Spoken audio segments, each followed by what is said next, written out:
Hello అండి. ఇప్పుడు బెండకాయ పచ్చడి అయితే చూసేద్దాం. నా స్టైల్‌లో చూసేయండి.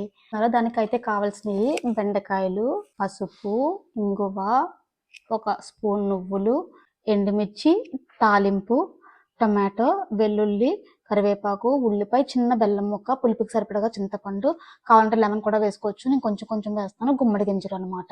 మన ప్రొసీజర్‌లోకైతే వెళ్ళిపోదాం. ముందైతే మనం తీసుకున్న బెండకాయలనైతే దీంట్లో వేసేస్తాం మరుగుతున్న ఆయిల్‌లోని. ఇలా కలుపుకుంటాం. మొత్తం ఇలా మగ్గిపోతాయి అన్నమాట ఇలా ఫ్రై చేస్తుంటే. ఇందులో కొంచెం సాల్ట్ అయితే మనం వేసేద్దాం.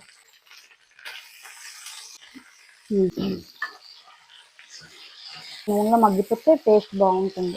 ఇప్పుడైతే టొమాటోస్ వేసుకుంటాం.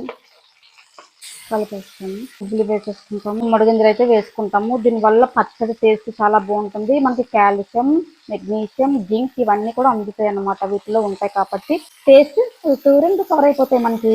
కలిపేసుకుంటాం బాగా. ఇప్పుడు ఎండుమిర్చి కూడా వేసుకుంటాం. బెల్లం చిన్న వేసుకుంటాము. చింతపండు వేసుకుంటాము. స్పైసెస్ వేసుకుంటాం. పచ్చడికి అయితే మెయిన్ ఇంగువ కదండి ఉండాల్సింది. బాగుంటుంది ఇంగువ వేస్తే. డైజెషన్ కూడా చాలా మంచిది. సరే నూనెలో బాగా మగ్గుతున్నాయి. చూసారు కదండి బాగా వేగిపోయింది, దగ్గర పడింది. ఇప్పుడు మనం అయితే కట్ చేసుకోవడమే. కడాయి తీసుకొని కొంచెం ఆయిల్ తాలింపు అనమాట. దీనివల్ల టేస్ట్ చాలా బాగుంటుంది. సో అది అయితే ఇందులో వేసేసుకుంటాం మనం. తీసుకొని పక్కన పెట్టేసుకున్నాము. పచ్చడి అయిన తర్వాత కలిపేసుకుంటే టేస్ట్ చాలా బాగుంటుంది. పచ్చడిని దీంట్లో వేసుకుంటాం. కొంచెం కొంచెంగా వేసుకొని దంచుతాం కదా. కొంచెం ఇలా లేనప్పుడు వేసుకుంటాము. తర్వాత వేసుకొని మళ్ళీ దంచేసుకుంటాం అనమాట కదండి. మన పచ్చడి అయితే నలిగిపోయింది. పచ్చగా ఉంటే చాలా బాగుంటుంది. ఇప్పుడు దీన్ని ఒక బౌల్లో అయితే వేసేసుకుంటాము.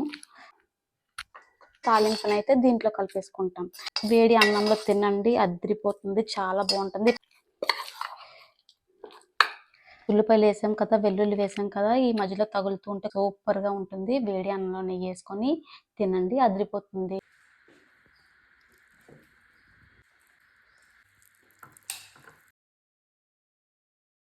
Thank you. బాయ్.